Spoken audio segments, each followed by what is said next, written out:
It's the Fulhamish Podcast, your independent voice of Fulham FC. My name's Sammy James. Welcome to the show. Today, we'll discuss the opening day of the season for Fulham. A 1-1 draw against Brighton and Hove Albion. Muniz, he's not going anywhere, is he? In the 96th minute to save a point for Fulham, to save the day for Fulham. It was a wonderful trip down to Brighton. The Lansdowne Arms in Lewis was resplendent. There was 95 minutes of turgid football in the middle, but you forget about that pretty quickly when you get to experience a high like we did when Roddy stuck it in the back of the net. He waved that scarf high. Well done to whoever threw him that. He's staying. He is staying. I am joined today by Cameron Ramsey. Hello. Hello there. Thanks for having me back. It feels like a long-awaited debut, or like I've been out for injured for like 2,000-3,000 years or something like that. So it's good to be back, guys. Cheers. Piers Jones. Hello. Hello, thanks for having me back again, Sammy. Good to see you. We always remember each other when we see each other. Sammy forgot that he saw me on Saturday. It's very upsetting, but we'll get over it. That was the half bottle of Prosecco that forgot it. So they saw you, not Sammy James. Sober Sammy James would have remembered. And the person that drank the other half of that bottle of Prosecco, Elizabeth Barnard. Hello. Hi, I'm so excited to be back. New season, same old Fulham. So excited. I mean, what a day it was. What a moment when Roddy Muniz put it in the back of the net. Elizabeth, Fulham is back. So are 3-word reviews, and they're always good after a moment like that. What were the best ones that came in? I've got 4 for you guys today. All along a pretty similar theme, I'll be honest. I'll start with Jakob Krupa, stole Seagulls chips, which I liked. And then 2 about our money man, Ian, please don't Rodrigo. And Aaron Lamb in the Telegram with pay the Muniz. And then one that I think we'll probably come on to a little bit later from Joseph Gridley, never leave early. Yes, we will come on to that. What a day, Piers. What a moment. Rodrigo Muniz, it had to be him. Last gasp at the death. Lewis dunks, perfect flick on. What an assist from Dunk, straight into the thigh of Muniz, who found the bottom corner with aplomb. It saved the day for Fulham. And yeah, that thrill, it's why we go to football. You're there sometimes. During that whole 95 minutes, I was like, why do I like football? What's actually enjoyable about this? This is so awful. And then that moment happens, and then you remember, oh yeah, sometimes those moments happen. It's just a weird sport sometimes, isn't it? You have the whole summer wishing you're back. You spend 95 minutes wondering why you were wishing you were back, as you say. And then suddenly Muniz comes in with a moment that if that was in the film Goal, you would be like, that's a bit too Hollywood for us, really. I mean, yeah, really, he scored in the last minute, then he held the scarf over his head. Yeah, good one, writers. But alas, here we are, Money Muniz with the magic. And it's how football gets saved in those days. For us in our day, we went there so early expecting an amazing sunny day, down by the beach, lovely morning. It was overcast, it was windy, it was cold. It's just not football in August. And then for 95 minutes, I think we were debating how early it was to go for a halftime pie and pint. And then even at full time, I actually had to rush off to a friend's graduation, and I never leave early. I was even tempted at one point in that, just because Brighton's so hard to get out of. But what a fantastic moment, and thank goodness for Lewis Dunk being so good on the assist. Oh, it's just exceptional. Well done, Lewis Dunk. Cam, what did you make of that amazing moment when Rodrigo Muniz put it in? Yeah, I saw the videos. I saw all the videos from various people that got absolutely amazing views of them. Because around the Amex, you've even got the home fans filming the away end as well, which just makes it even sweeter. But I left on the 88th minute against my own will, basically. Oh my God. Absolutely beside myself sitting here right now talking to you guys about it. But then again, I don't really care. On that train, trust me, we ran out of the ground. We were like, no, bugger this. By the way, if you know Harry Major Matthews, it's all his fault. He's a master at peer pressure. On the train, nobody knew the score whatsoever. And then we're all stood there crestfallen, chewing on lemons and bees at the same time. Our faces just, you didn't want to cross us at that moment. And then got the phone out, and I just see the Twitter notification pop up on my phone, and oh my God, I've never heard a train erupt like it did. It was so funny because all the Brighton fans are there obviously rubbing it in. They didn't even know the scores either. and just the switch in emotion between us and them was just so golden. I never leave games early. I absolutely hate leaving games early, but at this time I just wanted to get back to London Bridge and drown my sorrows, really. But the rest of the night from that day, from that moment forward, was just an absolute blur. And you're right. That's why we go to football. But at the end of the day, I wasn't actually there to see the magic moment from our man Muniz. But all the same, I really, really hope he stays, and just seeing him hold the scarf aloft over his head, it just makes it all the sweeter for us. So yeah, that was my story. At least you got to rub it in the nose of some Brighton fans who also left early on Southern Rail between Falmer and Brighton. I mean, look, we all know the risks, right? And I'll say this, Cam, you weren't alone. I thought 88 minutes was quite early to leave, but by 95, by the time that Emil Smith Rowe took the shot that led to the corner, I'd say at least a third of our row around us, people were leaving. And I guess, look, this is obviously you run the risk and this is what can happen, but you were not alone. I'll never ever do it ever again. I've never done it before. I'll never do it again. I blame the people that I go to football with, basically, because I always stay to the bitter end regardless of the result. So I'm absolutely slapping myself today. Should we be saying thank you to you for leaving early and giving us a nice little positive jinx there? Absolutely. To be fair to you, of all the grounds in all of football, Brighton is the one ground that is just the worst to get out of. Like, I couldn't imagine doing that every single week. I would not be able to be a season ticket holder there. So there is some justification, but you're still a mug. But exactly. But then again, Fulham absolutely love a last-minute equaliser at the Amex as well, don't they? So I don't know when we were going through our heads, we were thinking, no, we'll never get something out of this game. Yes, we were absolutely toilet, but it only takes one opportunity to score, and it would be that guy as well that pops up with it at the back stick. And yeah. I don't know what else to say other than the fact that yes, I am a mug actually, Piers, and we got to crack on with this podcast and not try to look even more stupid, really. I mean, Elizabeth, I'd be lying if I said I saw it coming. Like, there was just nothing apart from. It was just that it was weird. Almost the 93rd minute, and Fulham just suddenly in stoppage time. We'd got away with a few moments where Brighton probably should have made it 2 and put the game to bed. And something just switched in stoppage time that just meant you went, could we? But look, as that corner came in, yeah, I mean, we discussed this on the quick take. I was not there thinking, oh, this is definitely going to go in. Yeah, I mean, I have been trying to play it off as if it was a serious comment, but it was absolutely a joke. As the corner sailed in, I said, Sammy, a little bit of set piece magic coming up. Bear in mind, we scored from like a grand total of like 0 corners last season. I wasn't expecting it at all, but I don't know, something about like that first day of the season.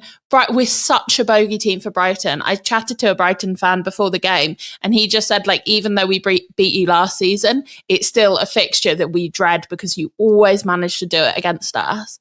And as it came in, I don't know, maybe I just had a little feeling, but it was pretty incredible in the away end, if I'm honest. Unless you're listening, Cam, in which case it was kind of boring, and I wish I'd left early as well.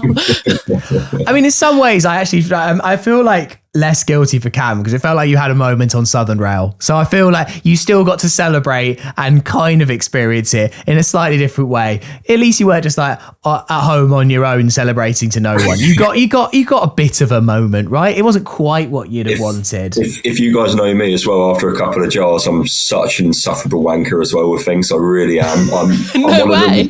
I'm so bad with gloating and rubbing it in. So I'm surprised I didn't get punched in the head. I really am, because there were so many like scolding Brighton comments and faces around me. I was just absolutely reveling in the moment. So yeah, I did actually enjoy it on the train as well. So you can't take that away from me. Piers, I mean, the technique from Muniz as well, like, it's so good. It's so instinctive. Like, I mean, we joke about the assist from Dunk, but it absolutely flies at him. The fact that he actually manages to get that under control, manages to look up and find the gap, because it wasn't exactly like an open goal. He had to find the corner. It was the only real space that he could shoot to. It's incredible technique. And he's done it before, right? It's very similar to that Chelsea goal. He just is one touch, finish, bang. That is the ability that he has. That is why Atalanta are prepared to pay the money, is he has got something. I know we're all like, oh, is Muniz good enough to be a Premier League level? There are still lots of elements to Muniz's game that need improvement. He basically did nothing when he came on, but that is the magic that almost like is why he's worth the money and why I think 40 million isn't enough. Yeah, completely agree. For me, 40 million is definitely not enough in my books, despite the fact that he's never scored 10 goals in a season in the Premier League. It's for those moments like this as a young striker who just has that ability to not influence the game that much necessarily, but will be in the right moment at the right time and have the coolness and calmness to execute the finish. And as you say, when you get those deflections, that's really hard. And how many times have we seen that little nick means that they just muck up that control, it shins out for a goal kick or something.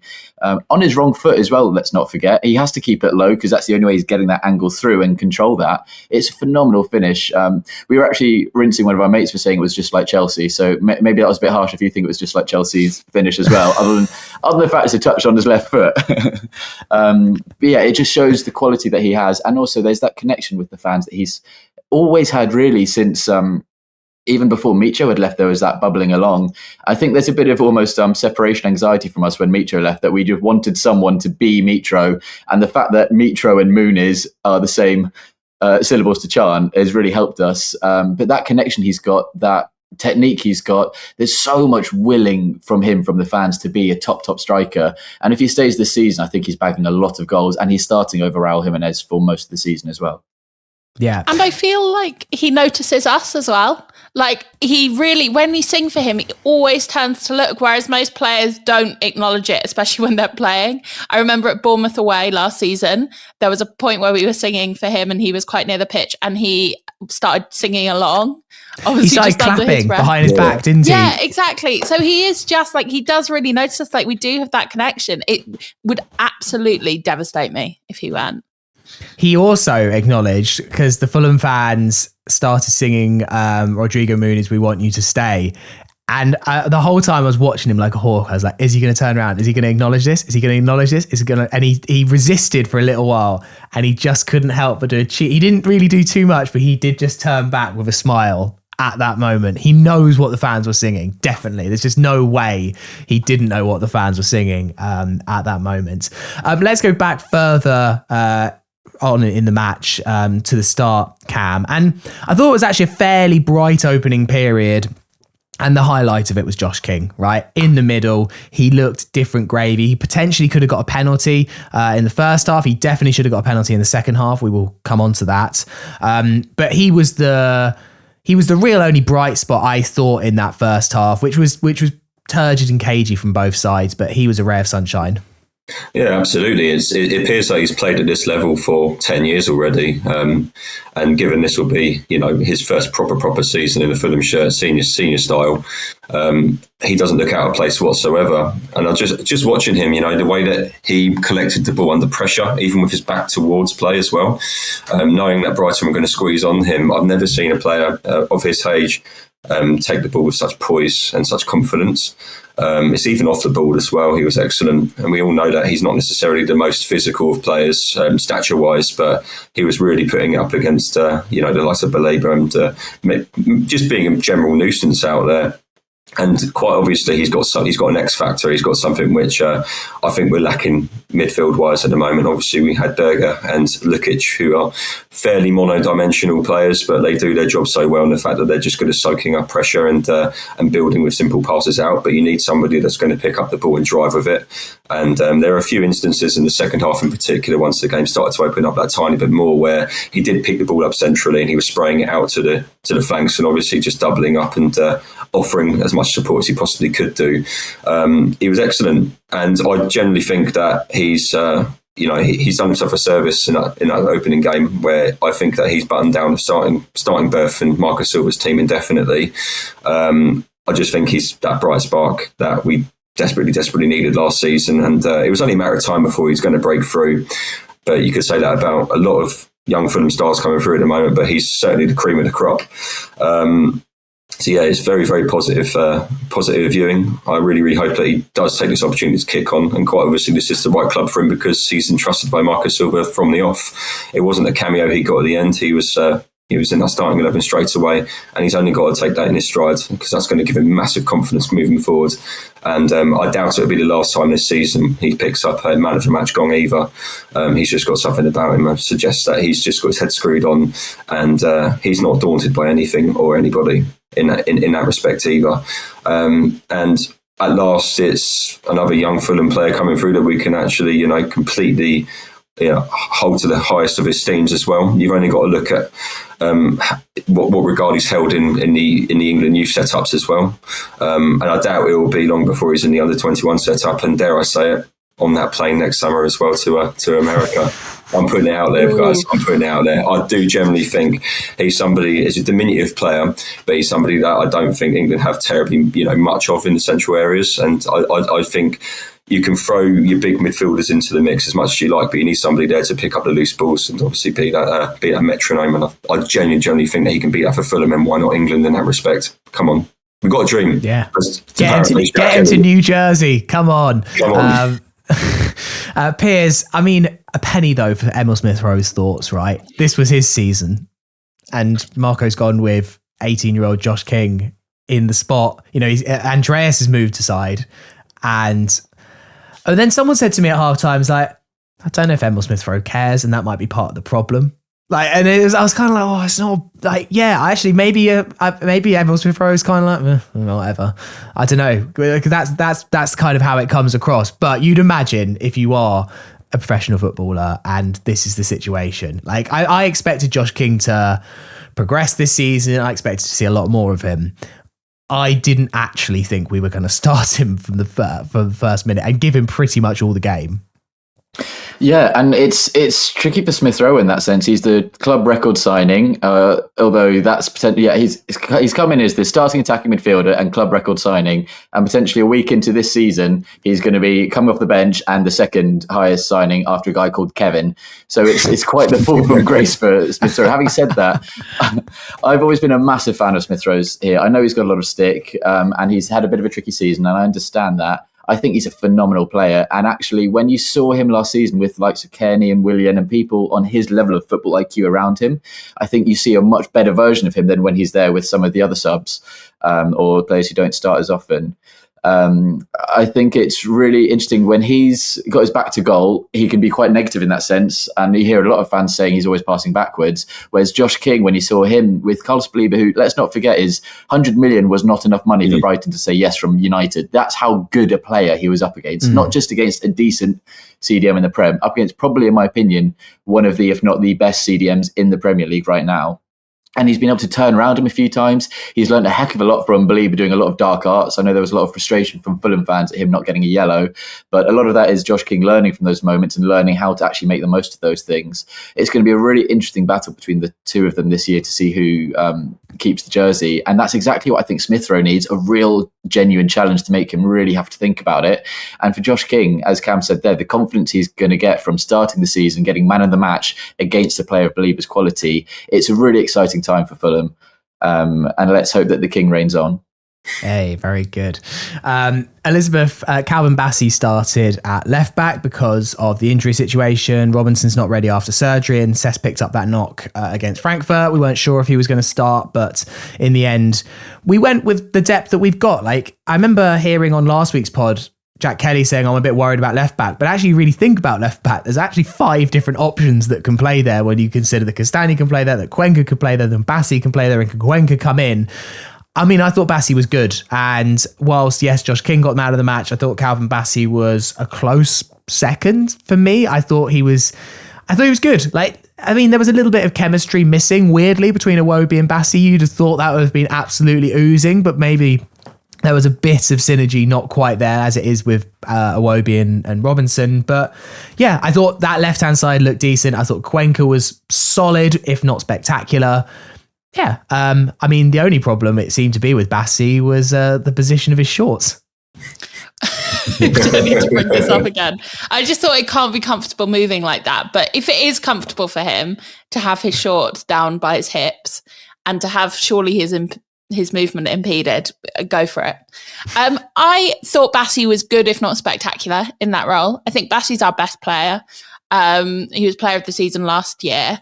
And so I want to see him back in that left centre back role as soon as possible. And I do think we missed that attacking star power from a Robinson or a Sessegnon in that position. And I do also agree that they did lack chemistry, him and Iwobi a little bit, not totally, but it did show that you're right, the depth we had. And I thought Cuenca was really decent. I mean, a centre back is never really going to be pulling up any trees.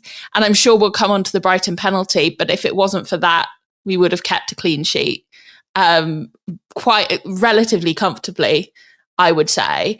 So it was exciting to see that kind of depth that we've got. And I do think the back five that we've played with Bassey and Cuenca last season at times has been a bit controversial, but when it worked, boy, did it work. And I do think Cuenca, I'm hoping he gets a few more minutes, but it is just so hard because Bassey is so strong in that position. And as soon as Robinson and Sessegnon are back, I don't see any reason that Bassey should stay in that left back position and Cuenca should continue to play. Do you see, I don't know if what you think, Cam, but I actually, look, Robinson's first choice, absolutely, no way. If Robinson comes back, 100%. Yeah. I slightly disagree. I actually think I prefer to see Bassey at left back and Cuenca at centre back than Sessegnon at left back and Bassey back into left centre back. I know, I mean, Elizabeth nearly just choked over the water that she was drinking as I said that statement. I've got nothing against Ryan Sessegnon, but I think he's a winger and not a left back. I don't know, that's my opinion. I thought Bassey was quite good. I think you get a lot more of Bassey's attacking output when he's allowed to be at left back than left centre back, and the only real chance he gets to attack is when he does Franz Beckenbauer runs. So I quite liked it, and I think actually it could improve. Yeah, I completely agree with that sentiment as well. There were a few instances in the first half where I thought that he may well have got caught out of position, but his recovery runs are so expedient. There's just no way of shaking him off very easily. And Minte is no slouch either, but whenever he got a yard on Bassey or seemed to get a yard on Bassey, you had Calvin right behind him, shadowing him all the way. And if obviously he'd gotten himself into a decent area, could potentially whip a ball, and you got Jorge Cuenca coming over and just mopping things up nicely. Cuenca, underrated player, completely underrated, criminally underrated. I'm surprised we haven't seen more of him in a Fulham shirt before now. But obviously, with the likes of Robinson and Bassey being so strong as they are, and the connection that they usually have, it's very, very hard to muscle your way into a starting 11. But he's such a smooth operator on the ball, and you need players like that, especially in a modern game that can just play out so coolly and cleanly. He's just so nice with it at the back. And I agree. I don't see any reason why that kind of duo can't necessarily persist in the Premier League. I think it will freshen things up and maybe horses for courses kind of scenarios. But then again, you can't keep a player like Robinson down. And Sess, I completely agree. I think with Robinson and Sess on the same side, you've got such attacking intent and depth there. Whereas I think when you've got Bassey and you've got Cuenca, I think you maybe have a little bit more defensive solidity, despite the fact that obviously Robinson's so good at tracking back and getting goal side of his man. I think defensively we're in very, very good shape regardless of that. And I think whoever we put out on the pitch, any given moment against any given team will give 100%, and they won't necessarily drop clangers left, right and centre either. I don't see any reason why Bassey can't start maybe at left back. That's where he was when he signed, when Ajax signed him a few years ago. He was a left back by trade anyway, wasn't he? So it's not necessarily like it's an alien position to him. And I think Cuenca, he's another player that's good. It's going to grow with confidence, and every minute he gets, he's going to feel like he deserves to be in that starting 11. So if anything, it's age old, but it's a nice dilemma for Silva to have at the beginning of the season, where you've got players that are firing and generally want to be part of that starting 11, regardless of where they are. And I don't see any grumbles from Bassey starting left back, and I certainly don't see any grumbles from Cuenca getting a start at the beginning of the season either. Something they can certainly work with, and I really, really hope it comes to fruition a bit more for him. Piers, let's move on to Brighton's goal. Sanderberg gave away the penalty. It looked soft from the away end, then saw the replay, and it's just incredibly clumsy, kind of just like almost kicks through Ruta. It's just a spot kick, isn't it? There's just no two ways about it. Bit clumsy, bit annoying. And I guess, as Elizabeth said, other than that, we would have comfortably kept a clean sheet. Yeah, it's frustrating to give away 2 very soft penalties in 2 years against Brighton. And I think it's just Berg's just the wrong side of him. If he's going to make that challenge, he's got to make it outside the box where he's giving himself a chance there. I also think that in that moment, Andersen could have stepped in and across him, because Mitoma wasn't keeping up with the run that Jorginho was making there. So that meant he didn't have to hold his position in case he played the pass through. So I think he could have helped Berger out a little bit more in that moment as well. But yeah, very soft penalty, very disappointing considering how resolutely we were defending. And Leno nearly able to save it, but Matt O'Reilly, turns out he learnt pens at Motspur Park well.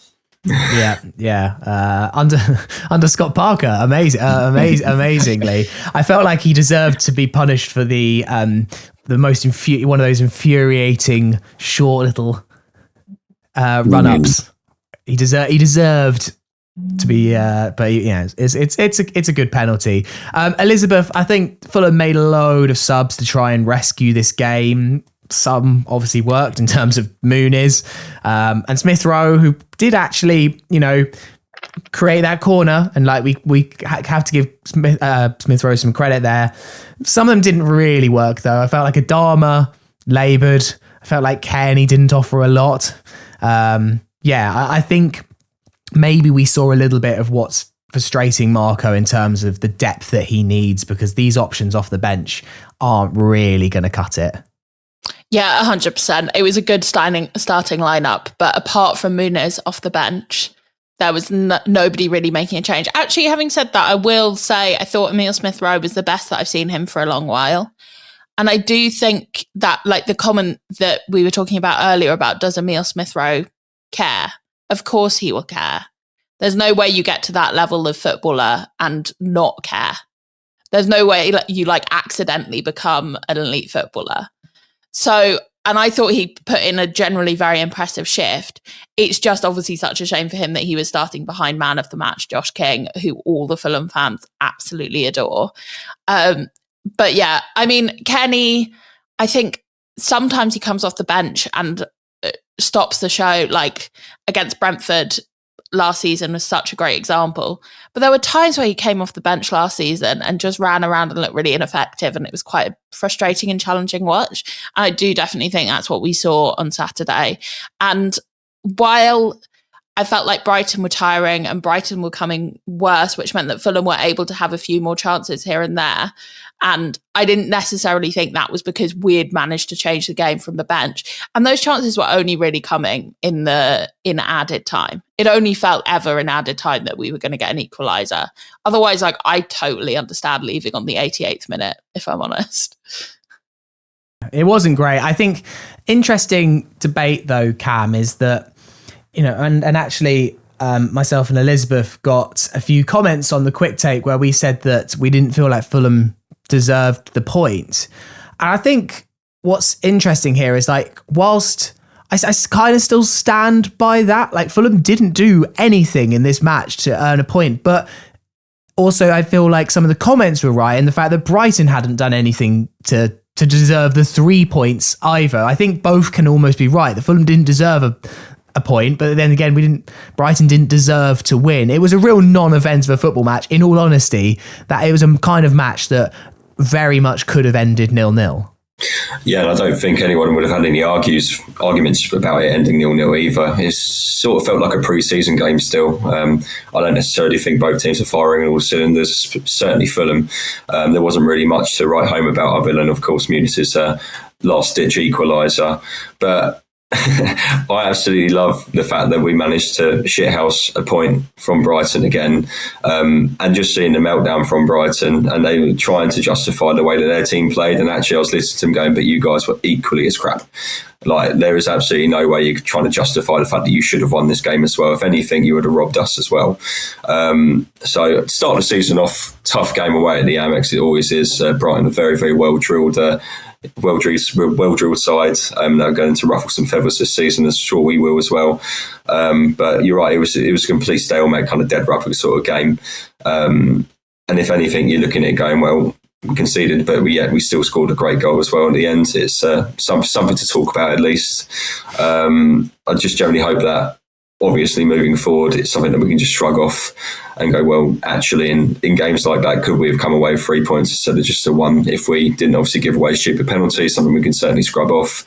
But I'm not sitting here necessarily thinking that we were excellent, and neither should Brighton as well. It was one of those strange games where I just think it was played at kind of like 60% intensity most of the time, and for both teams to come away with something at the beginning of the season, to not be languishing at the bottom of the table on 0 points, I think it's something that we can both take in our stride in good stead as well. So you got no real complaints from me. But then again, we needed to get something out of this game, whether it was a point or not, because we know the fixture list coming up is going to be extremely testing for us. And obviously, if we walked away with 0 points at the beginning, opening game of the season, heading into Chelsea and Man United, of course, it could have been a very, very sticky start, but I'll take a point regardless of that, and hopefully it's going to big us up for a nice game on the weekend against Man United and then into Chelsea as well. Yeah. All right. Well, we'll take a break there. Afterwards, we've got some brilliant questions to get tucked into. The 25-26 season is shaping up to be a big one for Fulham, and one thing you need ahead of it is NordVPN, the fastest VPN on the planet that allows you to watch football matches from wherever you are in the world on either your phone, your tablet, or your laptop. For instance, you could use NordVPN to watch Premier League matches for a fraction of the price, including those 3 p.m. kickoffs that aren't available in this country. Or if you go on holiday this summer, you can use NordVPN to access your UK TV subscriptions. And right now, you can use NordVPN on up to 10 devices, which means you can share the amazing benefits that NordVPN has with your family or your friends. And you can get a great deal when you sign up to NordVPN at nordvpn.com/Fulhamish. Not only will you get a huge discount, but you'll also get 4 months extra as well. And it's entirely risk-free with Nord's 30-day money-back guarantee. So to get that special discount plus 4 free months, go to nordvpn.com/Fulhamish. That's nordvpn.com/Fulhamish. Part 2 of the Fulhamish podcast. Sammy here with Elizabeth, Cam and Piers. Thanks to everyone who has subscribed to Fulhamish's Substack. We're delighted to have you on board, helping support the content that we make. If you subscribe, you'll get access to advert-free videos. Also, you'll get access to our Telegram group and some exclusive giveaways coming up as well. So if you enjoy Fulhamish and you can support us, please do fulhamish.co.uk for all the details. If you can't support us though, absolutely no worries. Those supporters help keep it free for everyone else. So thank you for supporting, but if you can't, no worries. Carry on listening at your leisure. Let's dive into some questions, some brilliant ones here. I want to try and get through as many as we can. Piers, I feel like a few hoops need to be jumped through before we see this, but JB asks, what are the chances Muniz gets a statue on the Riverside? I think the only debate about the statue for Muniz is he going to be fishing into the river or stood doing a goal celebration with a scarf over his head? I think that's the only conversation we're having here. I mean, him fishing would be wonderful. Like on I imagine on a bench somewhere, just with like a prize trout that he caught next to him. Someone send him an image of that and then ask if he's going to leave. Elizabeth, coming to you on this one. I think this is a debate that we do need to have. Mark H says, when are we going to talk about Iwobi? Full stop. I think the punctuation's quite important there from Mark. Yeah, I feel like Iwobi tailed off like quite significantly towards the end of last season as well. Albeit with some good moments, but definitely hasn't been... Like, I'm trying to rack my brain for any good Iwobi moments from the match on Saturday. And Piers has got 2, so we'll throw it to him. So I do think you're fair to say that I think it was so isolated without Robinson or Sessegnon running around the side, as you've said earlier. But there were 2 bits of absolute quality that he did provide despite being so isolated. At the end of the first half, there was a cross he put in for Wilson at the far post. And that's another time where he didn't really have much support around him. He's put a perfect ball in. I think Wilson actually probably should score from that chance, but just gets his body position all wrong and just fluffs the header. Clearly needs to remember he's meant to use his shoulder for headers, not his head. And then in the second half, there was a little slide ball he's done in for King, who slid along and tried to cross it back across the goal. And that ball was so well disguised. It's a no-look little pass through for King, who was just at the end of the 6-yard box. And those two bits, probably, if King's able to get that ball a little bit further back, I think it was Lukic and Raul Jimenez were there to tap it in. That's potentially 2 goals that Iwobi's created, despite the fact he was just by himself on the left for the whole game. I think he gets some stick that I don't think is always deserved. So I had to jump in there as well. Yeah, No, I mean, fine. my Iwobi thing is like, I think this calendar year, I haven't felt like he's really torn it up, whereas I was feeling last calendar year that he was performing amazingly in a lot of ways for us.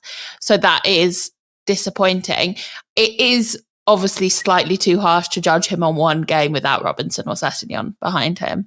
And like, I know we hit the point that we don't think Sessegnon's a left back, but like, I do think Sessegnon is a good left back. And I think Bassey lacked in what we needed in an excellent left back. When Robinson's here, we have that. And so it's too harsh to judge him immediately. But yeah, I mean, I don't know. I don't know what the solution is, but I would definitely like our left winger to be a little bit more effective for sure. I just think it speaks to what Fulham need in the market. Not that Iwobi's, but I think you need a different option on the left. And I think that was the problem is, you can see why we're going for Kevin and for Nelson. We just needed some explosivity off that left-hand side. It's just, Iwobi, you know what you're going to get. He's intricate. He's very precise. And I think in those opening moments, some of those balls, as Piers said, to Josh King, very incisive. Him and Josh King, I think, will build up an incredible relationship and connection. I think let's give Iwobi time. I think it wasn't his best, but this is a difficult place to go. Like, we're talking about Brighton like it's going to Turf Moor or something like that. This is a very, very structured team. Iwobi didn't get a lot of joy. I think after 3 or 4 games, if we see performances like that, we can maybe say that the tail end of last season has continued into this one. I personally think after 1 game, like, let's give Iwobi a little bit of time before we assume that it's some sort of downward trend that he can't fix. I think that it was a tough one to fully judge him on. We actually didn't discuss, so we probably should come on to it quickly, Cam, the non-penalty decision. There was a few penalty shouts in the game. There was that one first half I mentioned that Josh King kind of got bundled over. Not too much there. There's the one on Bassey. I actually, if you think of the penalty that Joachim Andersen gave away against Brentford, where effectively he pushed the player over as he was running through, I thought it was clumsy. I think it could have been given. I was never expecting VAR to overturn it. The one that was very interesting, though, was Josh King got his foot to the ball first, and his foot was kicked. Wayne Rooney on Match of the Day said that Josh King should have made more of a meal of it. To paraphrase, it is. I mean, I think it just is a penalty, right? I think Brighton have had no complaints if that had got given. Yeah, I mean, you've literally just wrapped up yourself. It was a penalty. There was contact there. Obviously, he did make contact with the ball, but he went through Josh to get it. And in the penalty area, you simply cannot do that. Anywhere on the pitch, you simply cannot do that. I would like to have seen if that was given, let's say, on the centre circle. Because in my opinion, there was definite contact there. You wouldn't necessarily reel around as Josh did without any kind of clear kind of contact. I do think it's very contentious refereeing again. And it's going to be age old, but you're never gonna get seamless officiating in any game. But I do generally think that was a penalty. And again, I think isn't the referee somebody that loves to give the opposition penalties, but not us penalties or something like that? I think I read something in the press that he tends to favour the opposition more than he does Fulham in terms of giving obviously fouls and infringements and stuff like that. But I do think it's something that maybe should have been consulted. VR should have had a look at it because you simply can't get away with that. And also, you're right in saying that the one on Bassey as well is full force into the back of him as well. I do think it's clumsy. I do think it's a bit chancy from Brighton's defender, and they got away with that one as well. But again, it's just another talking point we just have to gloss over. Because it's just a start of it for this season really as well, and there's going to be so many different talking points as the season goes on, where we're going to be sitting here saying the same thing about refereeing and officiating. But I do think we were desperately unlucky, yes, not to have a penalty awarded to us out of the the infringements that ultimately got waved away. Yeah, I did. Nothing made me feel football is so back on Saturday than Fulham fans singing "Silver's right, the refs are shite" within 10 minutes of the new season. I was like, here we go. I've missed this. And Gal at 95 says, I'll go to you on Piers on you on this one. Says, is Andersen still the weakest link in our defence? Thought he was good on Saturday. Thought you didn't put a foot wrong, really. So I've not been Andersen's biggest fan. Thought he was fine. Yeah, the thing for me that's always the almost litmus test of how confident he's feeling in himself is his passing. We had that bit last season where suddenly his greatest attribute became his greatest weakness, and he was spraying it wrong here, there, and everywhere. And I remember there are two bits where he's put phenomenal balls. One a classic Andersen switch right across the pitch, and another, I think it was maybe into King, where he's played a really sort of hard, almost daisy cutter pass, shredded straight through the Brighton midfield, and he's turned around the attack. And that for me, that's always, when he's passing well, he feels confident in himself. I do think he could have helped out Berger a bit, as I said before, on the penalty by supporting him there. But other than that, I think he's had a really solid day, and I actually think the defence played really well today. We haven't talked about Kenny Tete so far as well, but I thought he was outstanding. There's one bit of control he's done where the ball, and he's against Mitoma, who's one of the best dribblers in the league, but Kenny's one of the best tacklers in the league. It's like a rock and a hard place, finally having the battle that we all wanted. And there's a bit where someone's played a ball over for Mitoma, and Kenny somehow stuck a leg out. He's not just controlled it, but he's tapped it over his shoulder, turned around and jogged off away. Had a chance sung about him, turned around and give us a clap. It's a lovely day. Sorry, Everton. Yeah, I assume if it's not out already that the Fulham social media team will have clipped that up and put it out on the X, because it was probably the best moment of the first half, actually. Probably the biggest cheer it got from the away end. That moment is going to be held in the same kind of Fulham law as Dennis Adoy's, back thing. Sort of back, yeah, that's going to be held in the same law. I think definitely. He had Mitoma looking for an Uber, didn't he? It was so funny, so good to see. Yeah. Let's get in. There's so many questions, obviously, about Rodrigo Muniz. Tony DeToro, will he stay or will he go? Lepan, do you think Muniz will stay? And do you think the Muniz money was or is planned to be used for Kevin? Yeah, let's all have an opinion on what's going to happen to Rodrigo Muniz. Elizabeth, I'll start with you. There are a few reports coming out on Sunday. I saw Gazzetta dello Sport saying that Atalanta are prepared to move on from this deal if it doesn't happen anytime soon. I still stand by what I say last week, and I said it to a few people that I chatted to. I don't know why, it just doesn't feel to me like Fulham are going to let this happen. Yeah. I mean, I don't know. I'm still nervous. The last 2 summers we've sold our best prospects. And it feels like Rodrigo Muniz at his age is our best prospect, right? In terms of the potential that he has, maybe him and Josh King, but a lot of our players who are our best players are toward like getting a bit older, whereas Rodrigo Muniz is still really, really young. So I am concerned, obviously, we sell him. I do think at this point in the market, it's as we speak, it's the 18th of August. It would be horrendous to sell him. And while I thought selling Mitro for that money and Polini for that money kind of made sense because we were getting good money, the situation of going into a season with Raul Jimenez as, and I kid you not, our only striker is a terrible situation to think about. I think Raul Jimenez is a fantastic player, but he's reaching the end of his career for sure. He definitely can't play every minute of every single game. And if he gets injured, we are absolutely stuffed.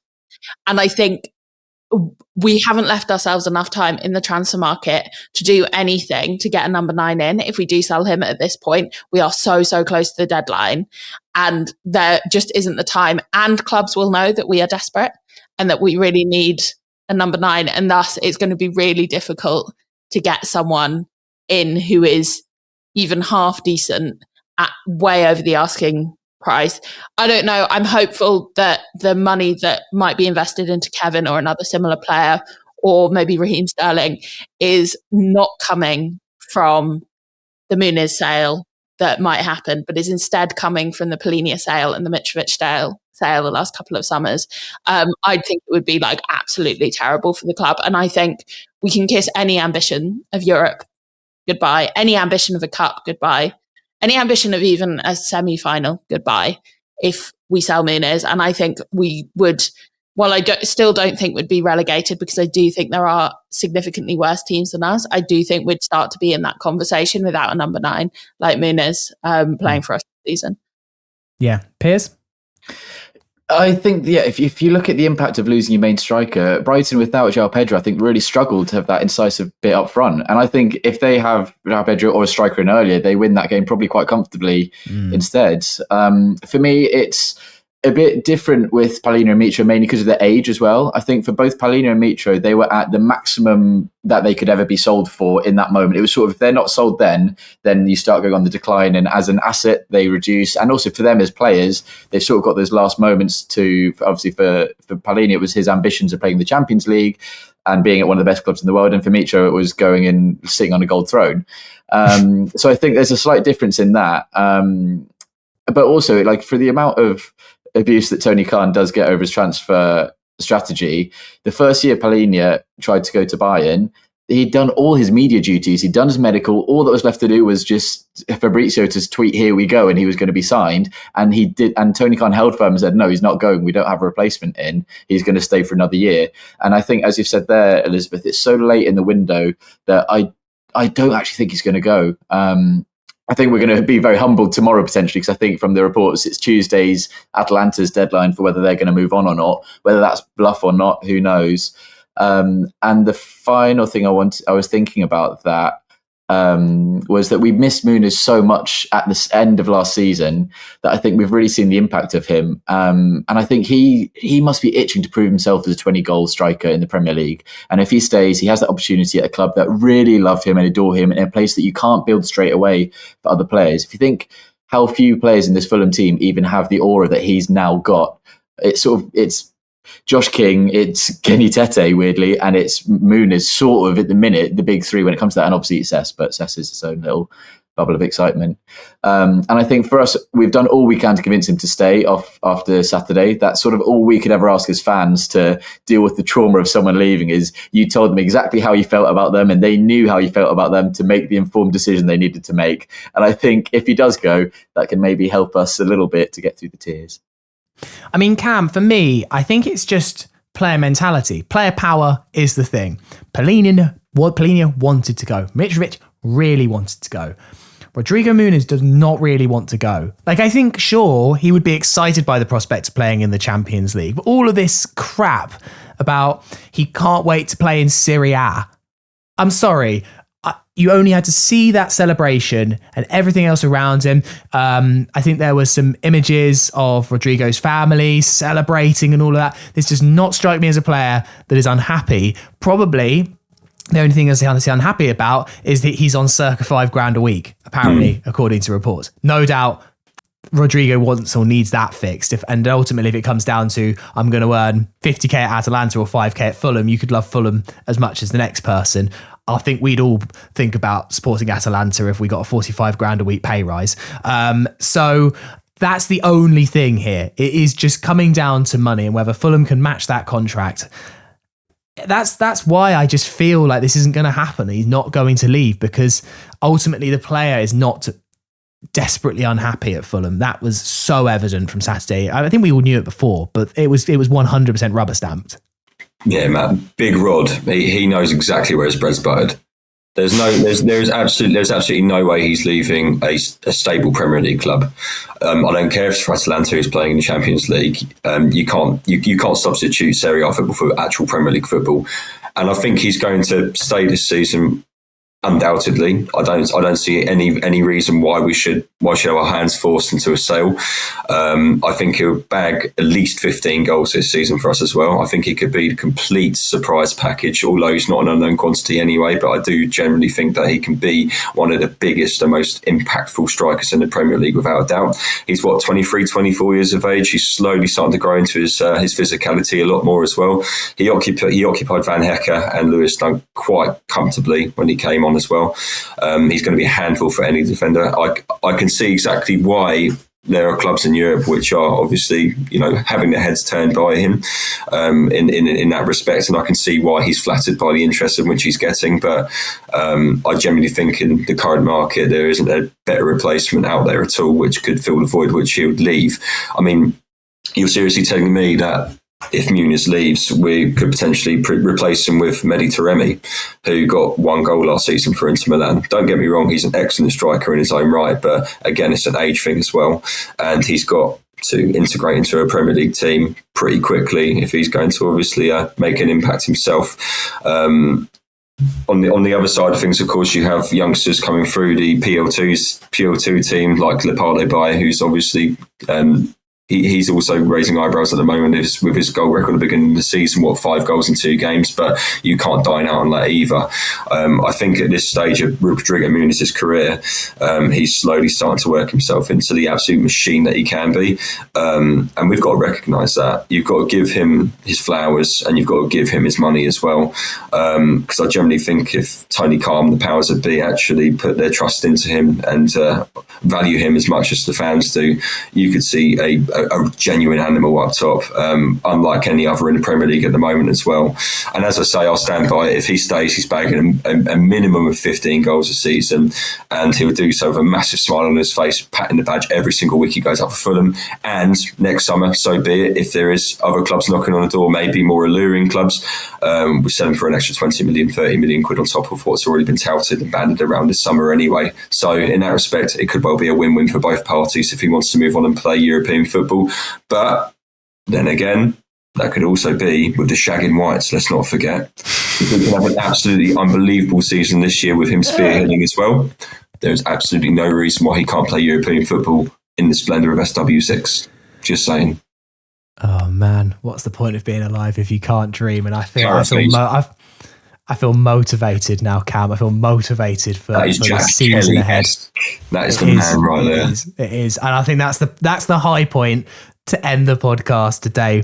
What a day it was on Saturday for Fulham. We'll go into the next 2 difficult games, but after the weekend, we could get a result, certainly. Games against United and Chelsea, but we are off the mark and we will see what happens in the transfer market. Elizabeth, the only thing we need to do is name this podcast. What would you like to go for? I'm going with Aaron Lamb's Pay the Muniz. Yeah, it had to be. Well done, Aaron. A top name. We will be back on Thursday with the Thursday Club, looking ahead to that Manchester United game. Myself and Jack Collins are going to be joined by John Charles, aka World of JCC. You might follow him on YouTube, so he's going to be joining us in the studio. We'll react to all the latest transfer gossip, which we maybe didn't get into too much today, other than Rodrigo Muniz, and also, previewing that game at the Cottage on Sunday against Manchester United. Elizabeth, thank you very much. Thank you, Sammy. I've had a blast. Piers, thank you. Thanks, Sammy, as ever. And Cam Ramsey, thank you. Up the Fulham. Bosh. Have a wonderful start to your week. You whites.